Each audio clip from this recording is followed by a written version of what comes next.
వైఎస్ఆర్సీపీ రాజమహేంద్రవరం మాజీ ఎంపీ మార్గాని భరత్రాం శుక్రవారం ద్రాక్షారామ భీమేశ్వర ఆలయాన్ని సందర్శించారు. ఆలయ అధికారులు ఆయన్ను మర్యాదపూర్వకంగా ఆహ్వానం పలికారు. మాజీ ఎంపీ భరత్రాం వేద పండితులు వేద మంత్రాల నడుమ భీమేశ్వర స్వామికి ప్రత్యేక పూజలు, అమ్మవారికి కుంకుమ పూజ నిర్వహించారు. అనంతరం భీమేశ్వర స్వామి ఆలయ ఉత్తర గోపురం సప్త గోదావరి తీరంలో ఉన్న శ్రీ కపాలేశ్వర స్వామి లింగం విచ్ఛిన్నం చేయబడిన ప్రదేశాన్ని స్థానిక వైసీపీ నాయకులతో కలిసి ఆయన పరిశీలించారు. ముందుగా కపాలేశ్వర స్వామికి ప్రణామం చేశారు. ఆ తర్వాత ఆ ప్రదేశమంతా సూక్ష్మంగా పరిశీలించారు. ముఖ్యంగా అక్కడ సీసీ కెమెరాలు లేకపోవడంతో వాటి గురించి భరత్రాం ప్రశ్నించారు. వేల సంవత్సరాల పురాతన కపాలేశ్వర స్వామిని ఆలయ అధికారులు నిర్లక్ష్యం చేస్తున్నారని అన్నారు. ఈ సందర్భంగా ఆయన మీడియాతో మాట్లాడుతూ కూటమి ప్రభుత్వ తీరును ఎండగట్టారు. ఇక్కడ కపాలేశ్వర స్వామికి ఇంత అపచారం జరిగితే ఆలయ అధికారులు కానీ, సెక్యూరిటీ కానీ, ఆర్కియాలజీ అధికారులు కానీ ఏం చేస్తున్నట్లు అని ఆయన మండిపడ్డారు. ఈ సంఘటనలో అధికార కూటమి ప్రభుత్వం హిందువులందరికీ బేషరతుగా క్షమాపణ చెప్పాలని భరత్రాం డిమాండ్ చేశారు. దేవాదాయ శాఖ మంత్రి వెంటనే ఈ ప్రాంతాన్ని విజిట్ చేసి శివలింగం విధ్వంసం ఘటనలో పూర్వాపరాలు పరిశీలించి తగిన విధంగా చర్యలు చేపట్టాలని ఆయన డిమాండ్ చేశారు. భరత్రాం వెంట వైసీపీ ఇన్ఛార్జ్ పిల్లి సూర్యప్రకాష్, వైస్ ఎంపీపీ శాఖ బాబీ తదితరులు పాల్గొన్నారు. ప్రసిద్ధిగాంచిన మరి అష్టాదశ పీఠాల్లో ఒక అమ్మవారు, అదేవిధంగా పంచారామాల్లో ఎంతో విశిష్టమైన శివలింగము, ఇక్కడ సంబంధించి ద్రాక్షారామ క్షేత్రంలో మరి ఎంత పెద్ద అపచారం జరిగిందని అంటే, ఇక్కడ కపాలేశ్వర స్వామి ఒక విగ్రహం అంటే శివలింగం, ఆ శివలింగాన్ని ధ్వంసం చేసిన ఘటన 2 రోజుల క్రితము మరి ఎవరు చేశారో ఏం చేశారో అనేది ఇంకా పూర్తి స్థాయిగా ఇంకా ఎవరి దగ్గర కూడా ఇన్ఫర్మేషన్ లేదు. అయినప్పటికీ కూడా ఇవాళ ప్రజలందరినీ కూడా ఒకటి గమనించమని కోరుతా ఉన్నాం.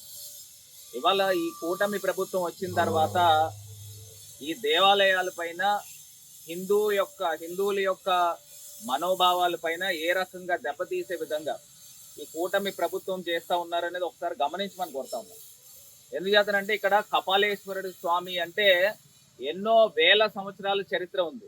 వేల సంవత్సరాల చరిత్ర, ఇప్పుడు ద్రాక్షారామంకి ఎన్ని వేల సంవత్సరాల చరిత్ర అయితే ఉందో అన్ని వేల లింగానికి ఉంది.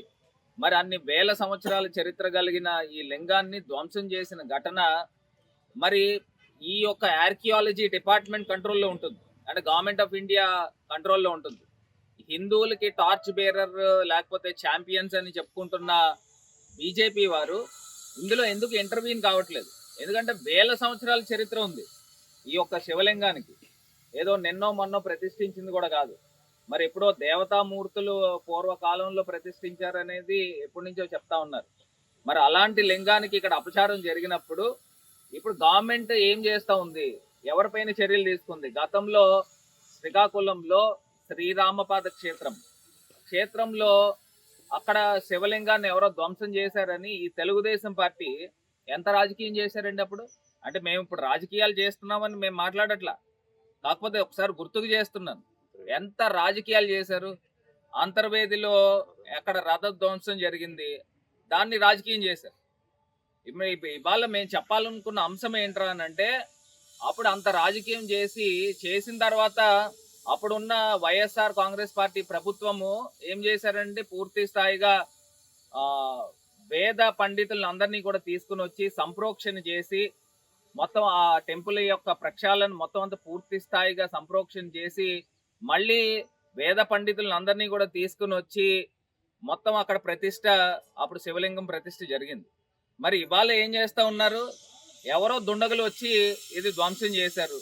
ఇంత వేల సంవత్సరాల చరిత్ర ఉన్న ఈ ఆలయానికి కెమెరాలు ఎందుకు లేవు అని అడుగుతా ఉన్నా. పెట్టుకోవాలి కదా సీసీ కెమెరాలు పూర్తి స్థాయిగా. మళ్ళీ సెక్యూరిటీ కూడా పూర్తి స్థాయిగా లేదు. ఇవాళ వేద పండితులను తీసుకుని వచ్చి ఏ రకంగా మంత్రోచ్చారణతో ఈ యొక్క శివలింగ ప్రతిష్ఠ చేయాలనండి, అదేం చేయకోకుండా రాత్రి ధ్వంసం చేశారు. మళ్ళీ తెల్లవారుజామున కల్లా శివలింగాన్ని తీసుకొచ్చి అక్కడ పెట్టేసి సిమెంట్ వేసేసి దానిపైన విభూది రాసేసి ఏదో పాత శివలింగం కిందన అక్కడ రూపం కనిపించే విధంగా చేశారు. అంటే వీళ్ళకి హిందువుల మనోభావాల పైన ఏ రకమైన సంబంధం లేదు. ముందర ఏదో రకంగా ఏదో ఒక విగ్రహం తీసుకొచ్చి ఏదో లింగం తీసుకొచ్చి పెట్టేసి, అది కూడా రాజమండ్రి దగ్గర ఉన్న కాతేరు దగ్గర లింగం కొన్నారని చెప్తా ఉన్నారు. అది తీసుకుని వచ్చి ఇక్కడ పెట్టేశారండి. అంటే వీళ్ళకి ఏ రకమైన నియమ నిబంధనలు లేవు. వేద పండితులను తీసుకుని వచ్చి హిందూ సాంప్రదాయం ప్రకారంగా ఏ రకంగా చెయ్యాలి, వాళ్ళ యొక్క సలహాలు సూచనలు తీసుకుని మళ్ళీ ఇది మోడం, ఈ మోడంలో తీసుకుని వచ్చి పెట్టారు.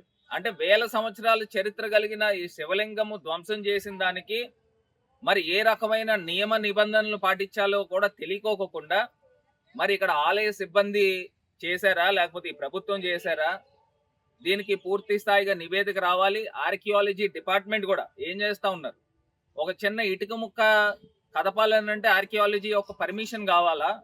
మరి అలాంటిది వేల సంవత్సరాల చరిత్ర కలిగిన ఈ శివలింగము ధ్వంసం చేస్తే వీళ్ళకి ఏం సంబంధం లేకుండా తీసుకొచ్చి ఒక లింగాన్ని పెట్టేస్తే సరిపోతుందా అని ఇవాళ మేము ప్రశ్నిస్తా ఉన్నాం. ఇవాళ ఇది పూర్తి స్థాయిగా గవర్నమెంట్ ఆఫ్ ఇండియా ఇంటర్వ్యూన్ కావాలి. ఏం జరిగిందో ఇమీడియట్ గా వాళ్ళు స్పందించాలి. ఈ ప్రభుత్వం కూడా బేషరతుగా హిందువులు మనోభావాలు దెబ్బతీసిన దానికి బేషరతుగా క్షమాపణ చెప్పాలా. ఎండోమెంట్స్ మినిస్టర్ కూడా ఇక్కడికి వచ్చి విజిట్ చేయాల్సిన అవసరం ఉంది. విజిట్ చేసి ఇక్కడ పూర్వాపరాలు ఏం జరిగినాయి ఇవన్నిటిపైన పూర్తిగా సమగ్రమైన విచారణ జరిగి ఎవరైతే ఈ నిందితులు ఉన్నారో భవిష్యత్తులో ఇలాంటి ఘటనలు జరగకుండా దీనికి తగు చర్యలు తీసుకోవాలని వాళ్ళ వైఎస్ఆర్ కాంగ్రెస్ పార్టీ తరపున డిమాండ్ చేస్తా ఉన్నాము. మరి ఇక్కడ స్థానికంగా పిల్లి సుభాష్ చంద్రబోస్ గారి నియోజకవర్గము, మరి పిల్లి సుభాష్ చంద్రబోస్ గారు మంత్రిగా వైఎస్ఆర్ కాంగ్రెస్ పార్టీ హిందువుల మనోభావాలు తీసే వాళ్ళని శిక్షించే విధంగా మేము ఇవాళ డిమాండ్ చేస్తా ఉన్నాము. ఈ ప్రభుత్వానికి బుద్ధి వచ్చే విధంగా ప్రభుత్వం బేషరతుగా క్షమాపణ చెప్పి ఈ ఘటనను ఎవరు చేశారు దీని పూర్వాపరాలు వెలికి తీయాల్సిన అవసరం ఈ ప్రభుత్వం పైన ఉంది. ఇమ్మీడియట్ గా ఎండోమెంట్స్ మినిస్టర్ ఇక్కడ ద్రాక్షారామం వచ్చి టెంపుల్ విజిట్ చేసి దీని యొక్క పూర్వాపరాలు తెలుసుకోవాల్సిందిగా డిమాండ్ చేస్తారు.